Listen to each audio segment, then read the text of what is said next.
Hey pet lovers, this is Liana with Wet Noses Pet Sitting and welcome back. It has been a while since we've done a video.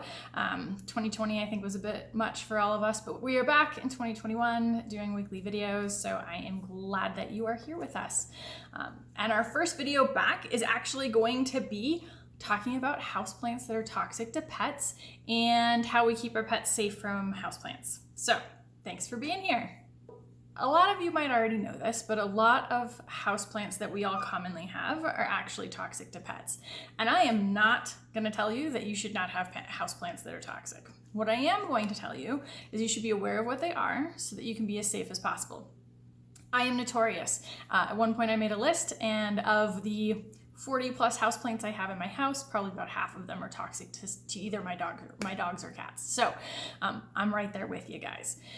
So first off, we're going to work on some awareness. Even if you already know this, just a good reminder. So plants that are toxic to your pets, things that are common around the holidays are almost all toxic. So that means your lilies, which are super common for Easter and Mother's Day, are toxic. Poinsettias are common around Christmas. Those are toxic.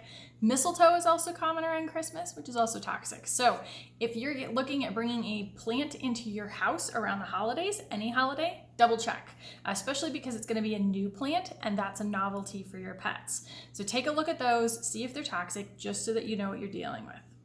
So other types of plants that are toxic. Now, there is an endless list of toxic plants out there. So if you're curious about any of your plants, go ahead and check. I pulled ones that I know are common, especially in the Colorado area, since that's where most of our audience is. So things that you're going to keep an eye out for are things like aloe vera, which is fine for topical, but really bad if ingested. Different types of ivy plants, which can be really commonly grown outside, but can be commonly grown inside as well. Jade plants. Pothos plants, which there are a wide variety. There's a handful that grow really well here in the Colorado sun, so those are really common. Caladium plants and eucalyptus. So if you have any of those, right off the bat, you know that those are bad for you.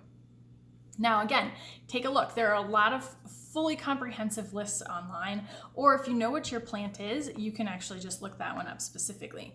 If you're not sure what your plant is, there are some fantastic phone apps that allow you to take pictures of your plants and it will actually tell you what it is, and then you can look it up so you'll know exactly what your plant is and whether it's toxic for your pets or not.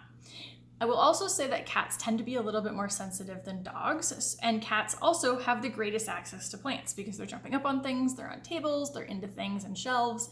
So those are the ones that you're going to want to be more aware of. So now, safety tips. Be aware again of what plants are toxic to your pets. Keep an eye on those specific plants to make sure that your pets are not chewing on them. Plants are going to be particularly interesting to your pets when a couple of things happen.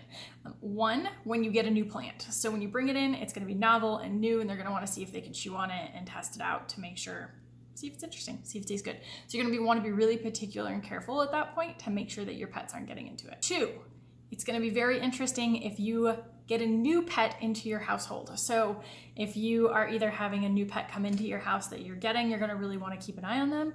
Or if you have a pet visiting, and you might not always think of this, that other people might not have plants in their homes. And so when you either have a cat or a dog coming and hanging out, those might be really interesting, especially if they've never had them around before. So keep an eye on those. The third situation is when you move a plant. I've experienced this so many times where I can have a plant that is sitting on one shelf for years, and then the second that I move it to a different shelf, it's all of a sudden brand new and interesting and like they've never seen it before, and that's especially true for cats. So if you're going to be moving plants in your house that you know are toxic, be sure to keep a special eye on them with your pets right after you're moving them to make sure that they don't decide that that's new and interesting and different. So my last tip would be, if possible, keep your plants out of reach of your pets if they have a particular interest in them. Now, this is harder with cats that are kind of into everything. So that might involve having shelves that they can't get to, having a room that they don't have access to, something along those lines in order to keep them safe from those plants unless you can really watch them. It also might mean that if you're not going to be able to watch them, maybe you can have the plant out at certain periods of time while you're getting them used to the plant, but then you put it away into a locked room when you're not going to be there to watch them, at least while they're adjusting to it. So that's especially true with new plants and pets. And I always recommend that you keep the poison control hotline at handy, as well as your own emergency vet, so that if there is an issue, you can contact them right away and tell them exactly what kind of plant that you have and how much your pet ingested, so that you know. Because sometimes with different plants, there are different parts of the plant that are toxic, and they'll be able to tell you which parts and how much they can ingest based on their body weight and whether you're going to have any trouble. So get that information handy. I think this is really the case where just like knowledge and preparation makes all the difference. And those of us with pets, you know, having watched endless houses, I can tell you that most of us who have pets also have plants. This is not unusual. So it's just a matter of figuring out a way to make it work safely and keep everyone safe, keeping our houseplants safe from our pets and our pets safe from our houseplants. So everybody can coexist. Thank you all for watching so much. Please follow us, subscribe wherever you are watching, and we look forward to seeing you again next week.